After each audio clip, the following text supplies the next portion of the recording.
Good day, I'm John Mark Emandok and I will be presenting the performance standard of a radar. So first, the X-band radar. So we can, if we click this, we can see the X-band radar.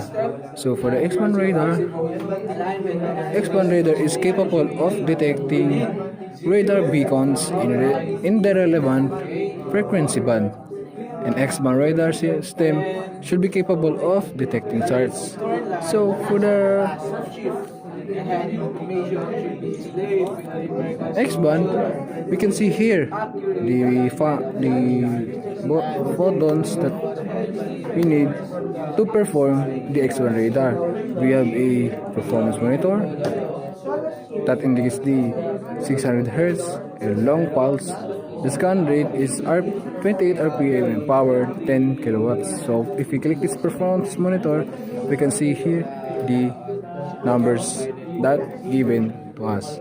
So that, and also if you click this, the range of the X1 radar will expand in 24 nautical miles. So for the S-band radar is the target description on the shorelines when high above sea level up to 60 meters. The detection there should be up to 20 nautical miles. Then as a capabilities of detection and tracking are maintained in varying adverse condition of fog, rain, and sea clutter. So here we can see the S-band radar.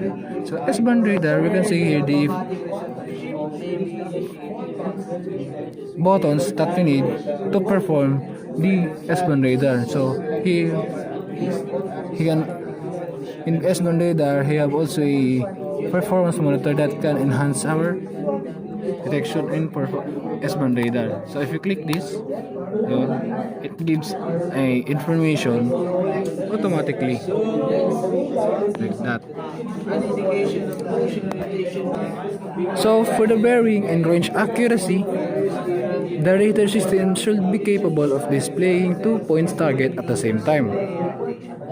So separated 2.5 degrees in bearing as two distinct objects. So the radar system should be capable of displaying 2 points target on the same bearing. Then the radar range accuracy should be with 30 meters or 1% of the range scale in use, whichever is greater, and for bearing, the accuracy should be 1%. So next is detection.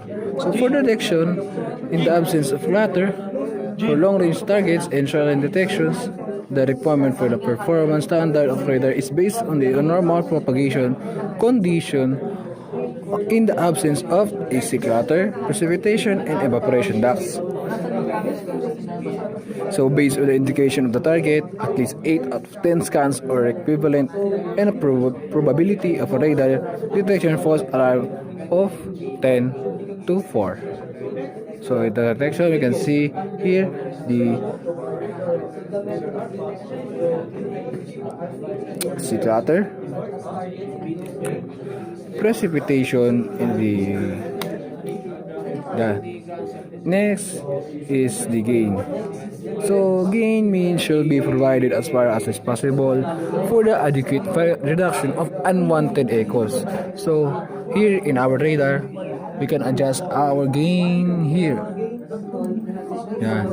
So to have a better detection or a reduction of the unwanted echoes as stated in the performance standard. So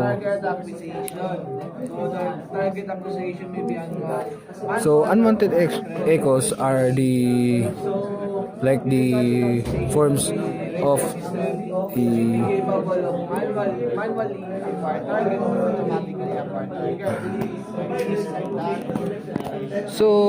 other forms of precipitation, cloud sandstorm, and interference from other radars. So if we adjust our gain, so here we can have a better scan and to avoid the unwanted echoes. So next is the anti-clutter. Anti-clutter is there should be a clear or permanent indication of the status and level of anti-clutter means should be provided as far as is possible for the adequate reduction of unwanted echoes. In gain can help us to detect the help us to reduce the unwanted echoes. In anti-clutter also have a reduction of unwanted echoes, including sea clutter, rain, and other forms of precipitation, cloud, sandstorm, and interference from other radars. So, in anti-clutter, we can have a automatic and manual anti-clutter function should be provided. So, if we clutter here, we can adjust it manually like that. As you can see at my radar, I adjust it manually, and if I click this we have a automatic clutter. So next is the range ring. So the appropriate number of equally spaced range rings should be provided for the range scale selected. When displayed, the range ring scale should be indicated. So here we can adjust, here in our radar, we can adjust our radar range rings here at the top of our radar. So here I will reduce the range of a range ring. So as you can see, if I reduce here, yan, so we have 6 nautical miles of range rings, and as you can see, our range rings are only 6 because if we count on this 1, 2, 3, 4, 5, 6, so the total of 6. So if I adjust here, we have a 12 nautical miles of range rings also. So next is the ABL and VRM. So at least 2 electronic bearing lines. So as you can see, we have a 2 EBL here in our radar. So first is electronic bearing line 1, and next is electronic bearing line 2. So if we align here this, we can get our true and relative bearing in degrees. So yan. If we adjust here the given true and relative bearing will change if I adjust here, as well as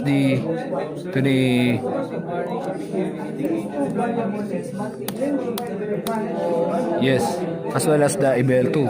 So if I need to drag and drop or alter the bearing line EBL or ABL, I will click this again at a second time. So if the ABL shows a off center, so we can drag here our ABL line. So here, ayan. As you can see, I drag it here, so I will place it here, place it here, place it here, or here. So that is the performance standard of a ABL. So VRM should be provided to VRM as well as the EBL, like the EBL. So here we have also a 2 VRM, 1 and 2. So active VRM should have a numerical readout and have our solution compatible with the range scale in use. So here we can see the VRM here. So we can identify which VRM should we use, or we use or VRM1 or VRM2. So if in VRM1 we have a solid line circles here. As you can see, if I adjusted here, this is the VRM1. So for the next is VRM2. We can identify this here in a dash circles. Yes. So as you can see, I adjusted here the VRM2. So for if we have need to drag this VRM, we should click the VRM at least twice to drag and drop to alter the bearing. So I click the off center of VRM1 and I will off the VRM2 to see the to show what can I do here in the VRM. So as you can see, I freely drag the VRM. So as well as the VRM2, I can drag it here if I click here twice. 1, 2. Yeah. I will adjust it here. If I adjust it here, as you can see, the VRM2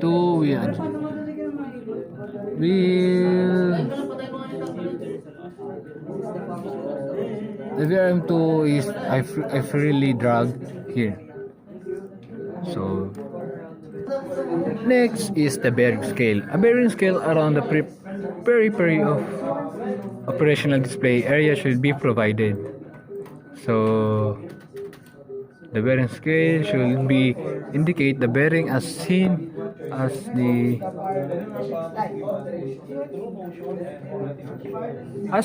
here in our radar. So in our radar we can see here the bearing scale here. So we can see our bearing scale here that indicates our bearing. So also it will give us our bearing here. So if I by help of the EBL, we can point this EBL in our bearing scale. So if you don't need this, we can remove the bearing scale by clicking the bearing scale here in the display. So as you can see, the bearing scale will disappear. So next is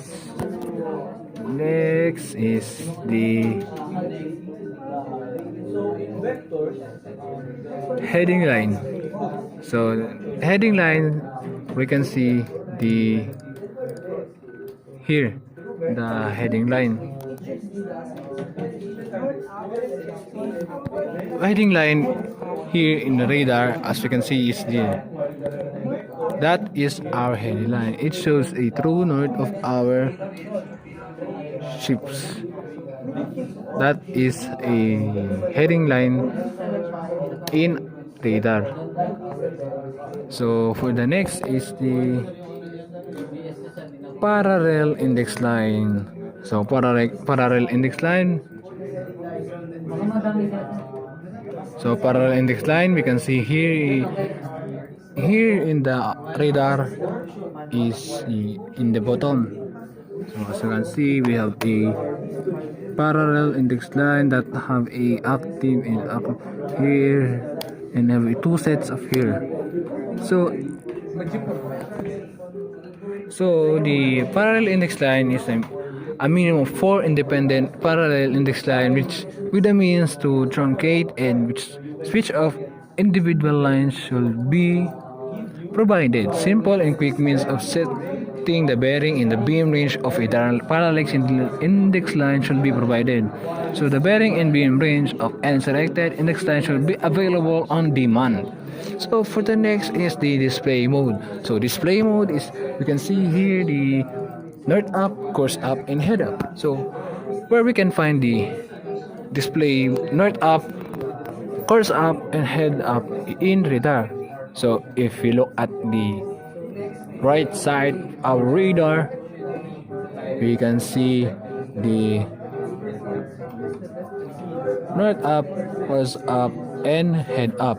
So for the course up and head up and north up, so north up, it shows the true north. So if I click this, that is the true north of our vessel. So for the course up, if I click this course up, the displays will change to the course that we intended. So because here we can see the intended course of our vessel is 334.7, so that the heading line that points to the there is a 334.7.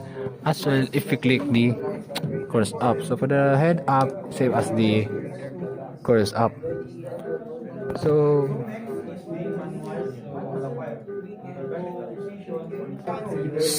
for the off center, we can see here in our radar is here at the top of our radar. So if we click this,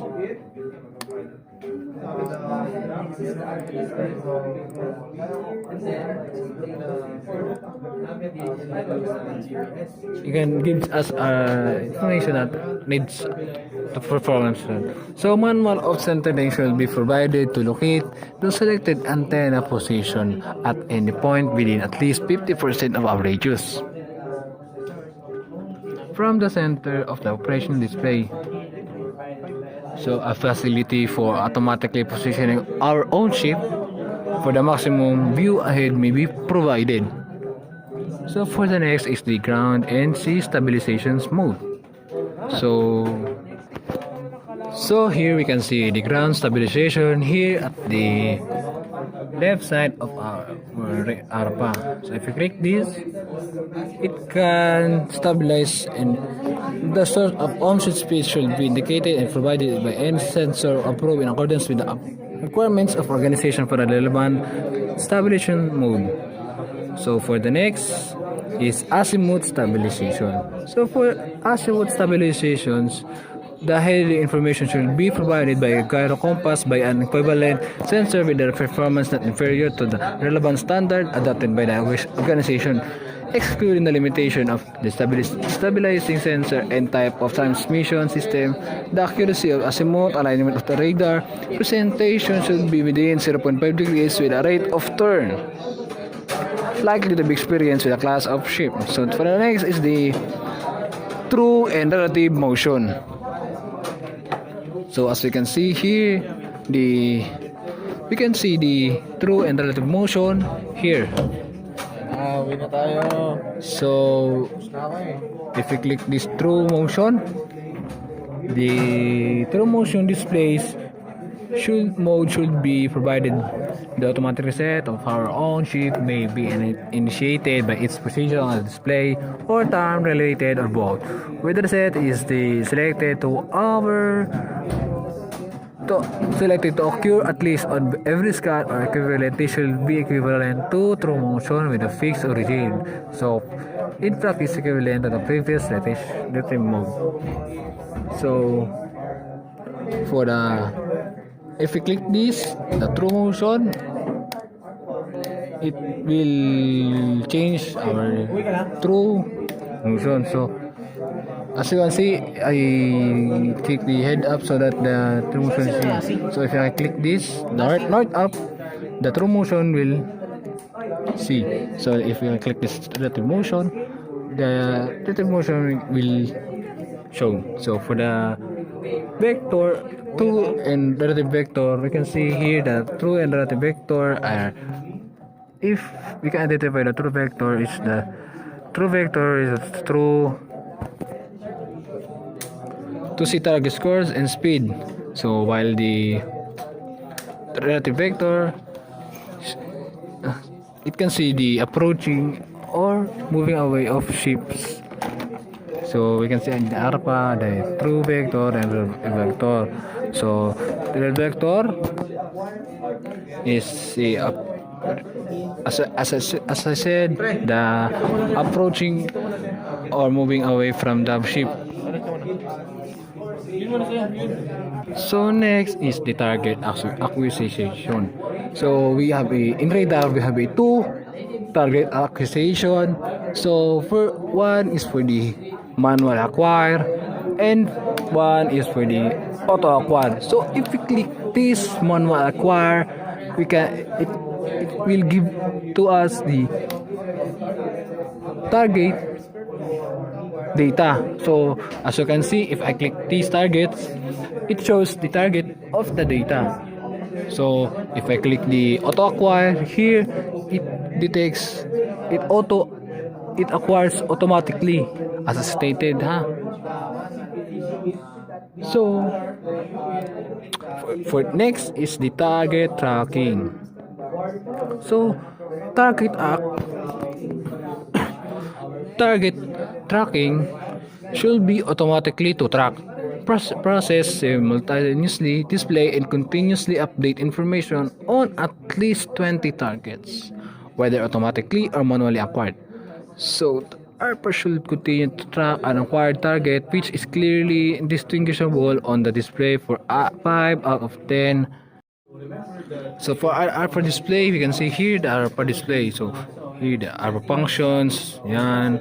So that is the ARPA display. So ARPA display should include all the data required to be provided by a radar display in accordance with the performance standard for navigational radar equipment. So the design should be such as that any malfunction of radar ARPA parts producing data additional to information to be produced by the radar is required by the performance standard for navigational equipment should not affect the integrity of the basic representation. So next is the ARPA target data. So as I stated earlier, here we can see the target data. So if I click the manual and auto, if I acquire a target in a manual or auto, it will show to us the data of the target. So the present range of the target present bearing operational warnings. I have three warnings. So